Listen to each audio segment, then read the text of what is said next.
Okay, so in this video we're going to be working with three different proofs to prove that triangles are congruent, right?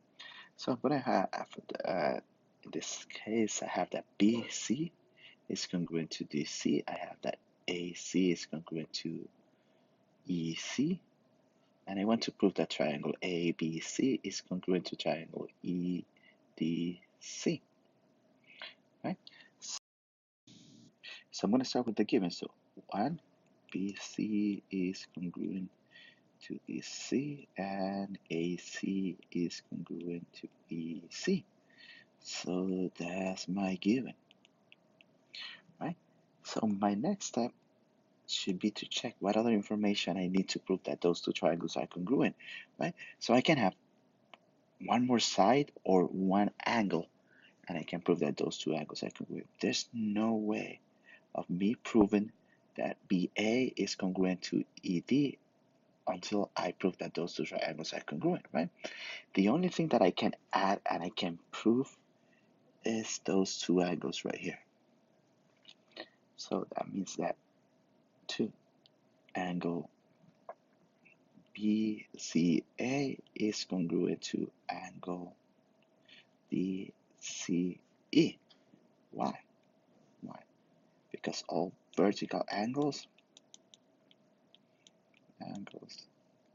are congruent, right? And now with those two, only with that additional step, I can prove that a triangle ABC is congruent to triangle EDC. Why? Because side, angle, side. And that's it for this first one.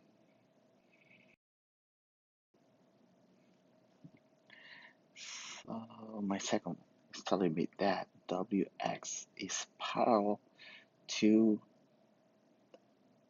YZ.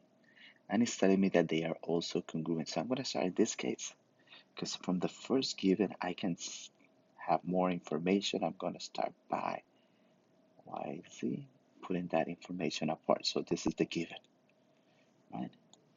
From this information, I can prove that angle XCY is congruent to angle WXY.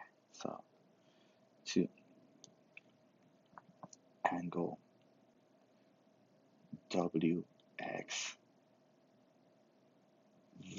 is congruent to angle YZX. Right? Again, this angle is congruent to that one. Why? Because alternate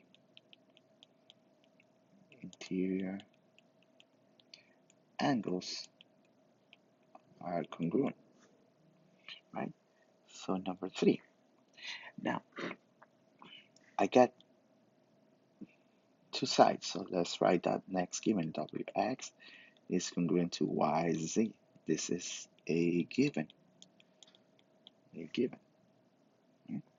So I have a side, I have an angle. I don't have enough information to prove any other angles, right? I don't have enough information to prove any other angles, but I know that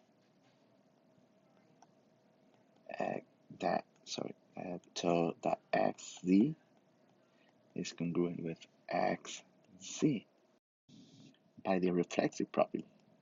XZ property. And now I do have enough information to prove that those triangles are congruent. So 5. Triangle WXZ is congruent to triangle YCX. Why? Again, side, angle, side.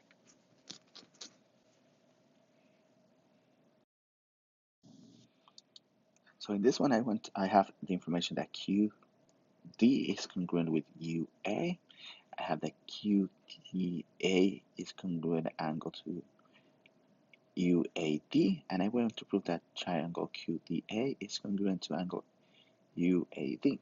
So let's start with the given. So, my given 1 QD is congruent to UA. Angle QDA is congruent to angle UAD. This is the given, right?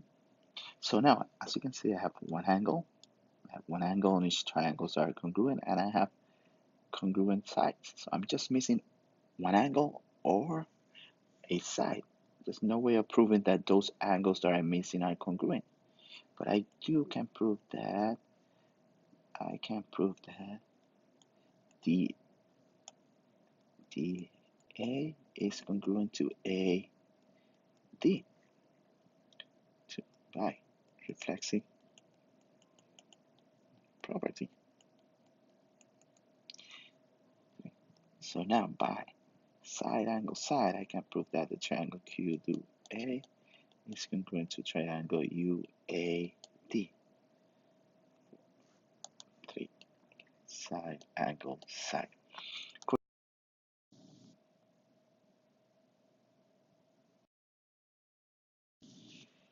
Okay, so in this one I have the given that RS, so this RS is congruent with UT.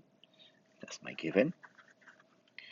So let's write it here, one given. I also have that RT is congruent to US.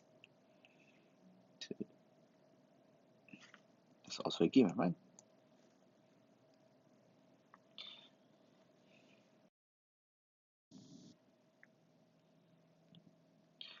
So I have already that this side RS is congruent with UT, right?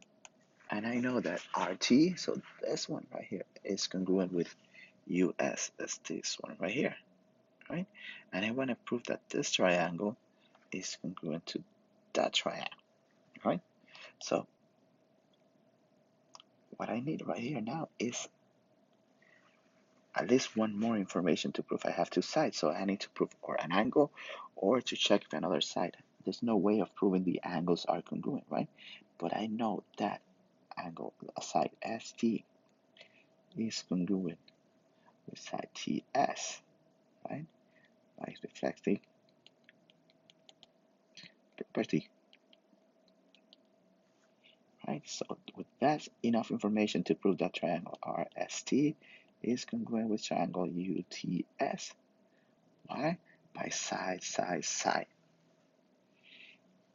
And that's it for this lesson. May the force be with you.